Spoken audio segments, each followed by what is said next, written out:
করে ভাজবো না, বেশি ভাজলে মাছটা শক্ত হয়ে যাবে। এই তেলের মধ্যে দিয়ে দিচ্ছি কয়েকটা আলু।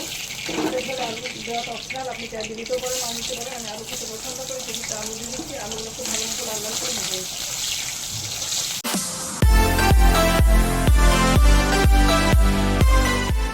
বন্ধুরা, আমার রান্নাঘরে আপনাদের সবাইকে স্বাগত জানাচ্ছি। বাঙালির অতি প্রিয় একটা মাছের ঝোলের রেসিপির সাথে আমি আজকে বানাবো জিরে দিয়ে আদা, সামান্য একটু আদা দিয়ে মাছের একটা পাতলা ঝোল। প্রচণ্ড গরমের কথা মাথায় রেখে রেসিপিটা আমি আপনাদের সাথে শেয়ার করছি। তাছাড়া একটা বীজ খাবার খেতে খেতে ভালো লাগে না, তখনও হালকা রান্নাটা খেতে খুব ভালো লাগে।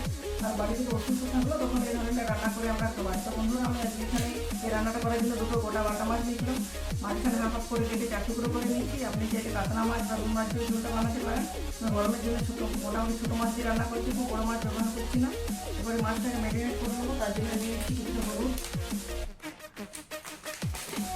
পরিমাণ মতো লবণ, সরষের তেল দিয়ে মাছটা ভাজার সময় গায়ে তেলও ছিটকে যাবে না, আর মাছের মধ্যে যে আজকে গন্ধটা আছে সেটাও কেটে যাবে। এটা খুব ভালো মতো করে মাখিয়ে রেখে দিচ্ছি, মেরিনেট করে কেটে যাবে। তখন পর্যন্ত মাছটা ম্যারিনেট হতে থাকে, সেই সময়ের মধ্যে আমি মাছের মশলা বানিয়ে নেবো। এই জন্য এখানে নিয়েছি একটা গোটা টমেটো, মাছ টুকরো করে কেটে নিয়েছি। 1 ইঞ্চির মতো আদা আছে। আর বিশেষ মাছটা জিরে দিয়ে করবো, তার সাথে সামান্য একটু গোটা ধনে অ্যাড করেছি। সবটা খুব ভালো মতো করে মিক্সিং জারে মিহি পেস্ট বানিয়ে নিয়ে ফিরে আসছি।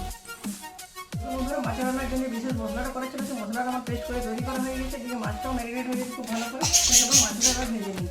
মাছ ভাজার জন্য নিচ্ছি একটি কড়াইতে দিয়ে দিচ্ছি সরষের তেল। তেলটা খুব ভালো মতো করে গরম করে নিচ্ছি। কড়াইয়ের চারদিকে তেলটা ছড়িয়ে দিচ্ছি। তেলটা ভাবে ছড়িয়ে দিয়ে কড়াইয়ের চারদিকে একটা লেয়ার তৈরি হয়ে যাবে। তার ফলে মাছগুলো ভাজার সময় কড়াইতে মাছগুলো লেগেও যাবে না, তেলও ছিটকে যাবে না। তেলটা খুব ভালো মতো গরম হয়ে গেছে, তেল থেকে ধোঁয়া উঠছে। এই পর্যায়ে গ্যাসের ফ্লেমটা একদম লোতে দিয়ে দিচ্ছি। তারপর গরম তেলের মধ্যে মাছের পিসগুলো দিয়ে লাল লাল করে ভেজে নিচ্ছি।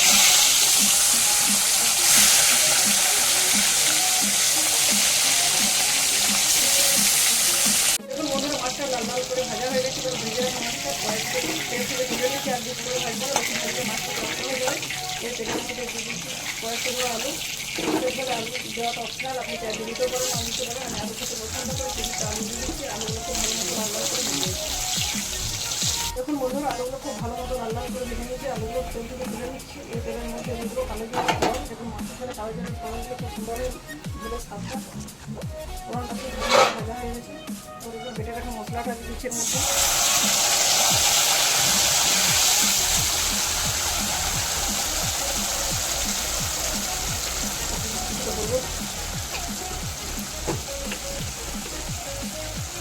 লবণ কম পরিমাণে দেবো, যেহেতু সবার সময় লবণ দিচ্ছি, লবণটা টেস্ট করে দেবো।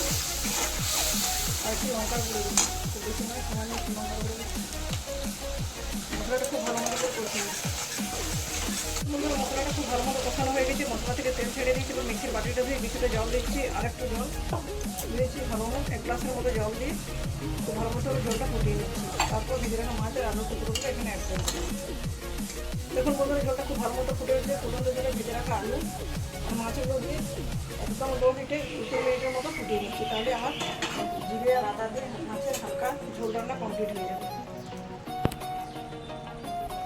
আরও 2 মিনিট লো টু মিডিয়াম হিটে রান্না করার পর মাছের ঝোলটা নামিয়ে নিয়েছি। দেখুন বন্ধুরা, বাঙালির অতি প্রিয় জিরে দিয়ে মাছের হালকা পাতলা ঝোলের রান্না কমপ্লিট হয়ে গেছে। এটা দেখতে যেরকম সুন্দর হয়েছে, খেতেও অপূর্ব স্বাদের হবে। গরম গরম ভাতের সাথে খাবেন, খেয়ে এবং খাইয়ে আনন্দ পাবেন। তো বন্ধুরা, আজকের মতো এ পর্যন্ত।